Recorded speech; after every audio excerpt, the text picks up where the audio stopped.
What dirty little secret do you know about someone, but they don't know you know? My neighbor is having an affair. She and her husband leave for work every morning and she comes back with another dude around lunchtime about twice a week. I don't think she knows I work from home and realizes how big their picture windows really are. Found my cousin on a porn blog. Found my cousin on a porn blog. You may continue the story. I found my Game Boy 2 days before my mom wrapped it for Christmas in 1989. On Christmas I played it cool.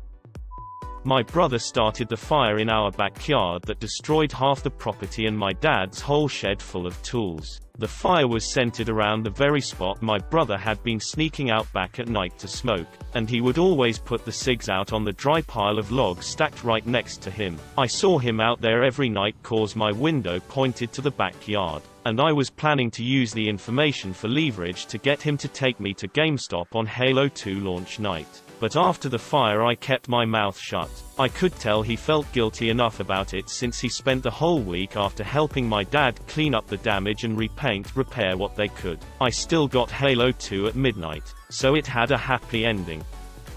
My mom was married before my dad, twice. When she decided to keep that from her kids for 34 years, she didn't realize Google would be a thing one day. While on a family trip to Thailand, my mom spent a few days in the hospital. My dad told us that she was sick, but I know she really just got a boob job.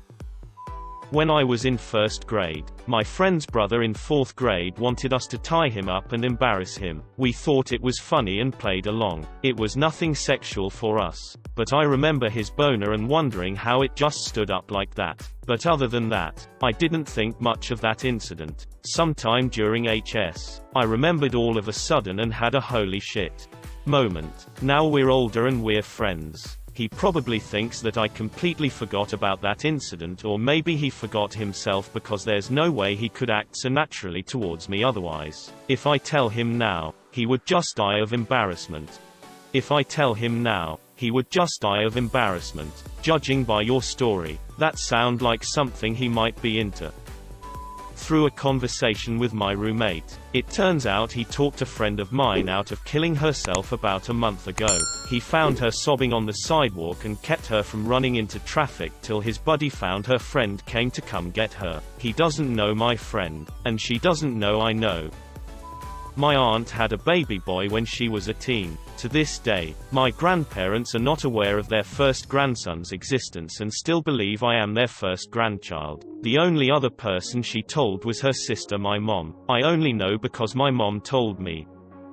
I know my friend's Reddit account, and sometimes he's not very nice. I know my ex-wife cheated on her ex by sucking off the tour van driver when she was on vacation in Europe. Update. Just came back to see all the questions. I guess I should have said former. I am a widower. After she died I was going through her things and I hesitated to read her personal journals, but we have a son together and I was trying to figure out which things might be good to keep for him to see, like a journal she kept when she was a kid of a great camping adventure she went on with her family, and which ones to burn, like the trip to Europe obviously, so that our son never saw them if something happened to me. Mostly what I learned is that she struggled a lot through her life trying to connect with men and with her own parents. She carried a lot of anger around and felt emotionally abused by the men in her life. She was also a free spirit who had amazing adventures, and some not so amazing adventures. She was like Jenny from Forrest Gump with some, but not nearly as many, drugs. She was done experimenting by the time we got together, and no, she did not die from AIDS, since I know someone will ask. I also learned she did not feel that way about me. I was the one, based on her journals, that saved her and made her feel whole. The story about her trip to Europe does not surprise me, and our relationship was not perfect, and I guess that's all I have to say about that.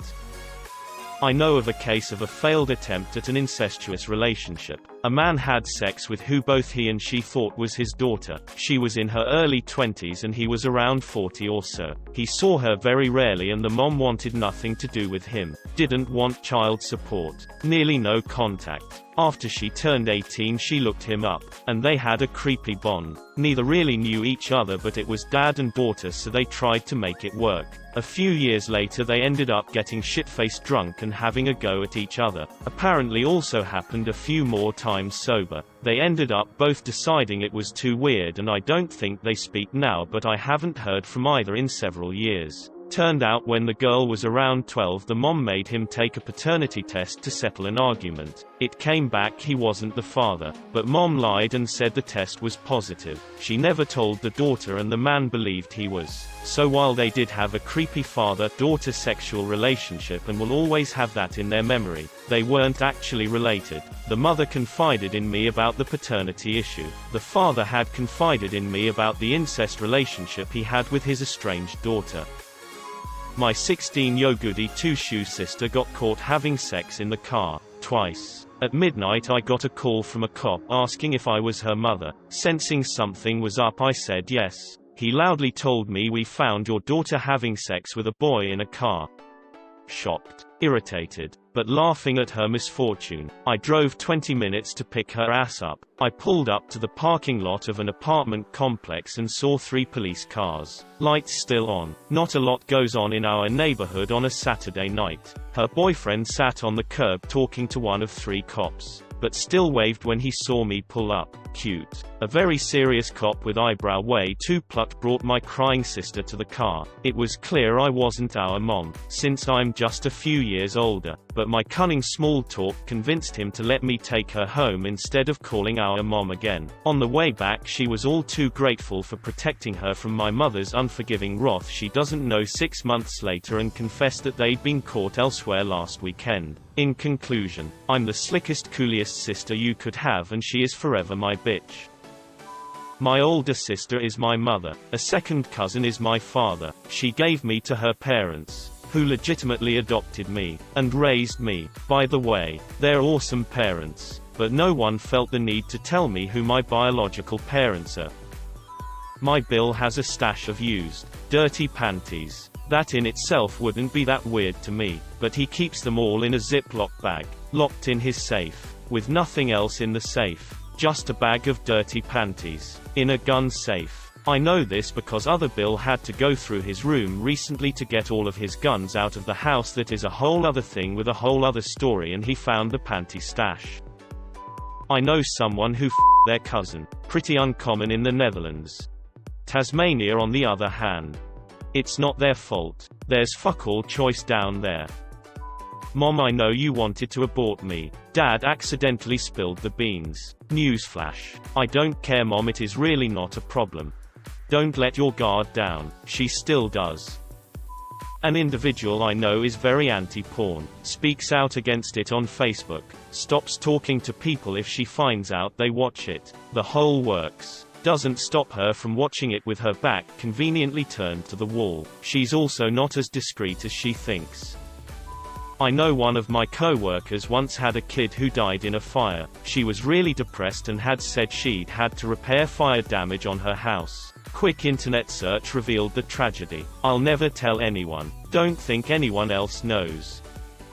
My dad cheated on his ex-wife with my mom. My older brother from first wife has no idea that my dad cheated on her, assumed they were already divorced. I actually don't know if my mom knows either. Dad's been married to my mom for like 25 years now, so no point in stirring up trouble now. Had a friend middle school who legitimately had a crush on SpongeBob SquarePants. She let me use her computer a couple of times and I snooped through her shit and found her stash of self-insert SpongeBob fanfiction. Found a couple of NSFW drawings as well. I couldn't really judge, I've had my fair share of animated crushes, but it was still bizarre experience. I found a good friend of my husband's on Reddit accidentally, and snooped their profile. Turns out his long-term girlfriend, whom he moved countries for and was planning to propose to, ghosted him because she was sick of his anxiety and depression. The posts were really awfully sad and I wish I did not have this knowledge. He tries to put up a happy face in person and social media, but he's hurting inside. Skeptical smiley face. A botany professor at my university managed to impregnate his wife and a colleague within 1 week. He is now known to some as the pollinator. He is still married and still works with the mother of his other child. My dad took my mom to an intimate French restaurant one year about an hour from home on a Tuesday night since it was their anniversary. In walks a married coworker with the coworkers. Not my dad's secretary. The guy didn't see my dad, but my dad was pissed. My dad would use this as a lesson to us kids. He'd tell us that you never know who sees you doing something wrong, so be honest, ethical and decent. Integrity is doing what you should even if nobody's around to see it.